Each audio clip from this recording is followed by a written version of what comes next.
Matagsud sa bagong tuig, gihangop-sab ang paghahimugso sa mga kabataan o kining gitawag nga New Year babies. Atong ila-ilahon ang usa kanila pinaagi sa report ni Nico Sereno. Sa Mandaue City Hospital nahimugso ni Jenerin ang iyang first baby.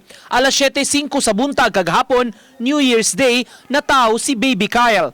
Asoy sa inahan, miapil pa siya sa mga kasadya, uban ang iyang pamilya pagsugat sa New Year. Apan dihang padung naunta silang mga tulog pagkakadlawon, nagsugod na siya bati. Wa ko nag-expect abi na ko panuhat ra siya. Then sakit na gyud kayo mo to nagpadana jud ko nila. Then pag IA na mo to 8 cm na siya. Balik-balik siya sa Casillas. Kung man siya nagludluhod, ako siyang gibira. Ay binuang dia kay makakuan niya ka.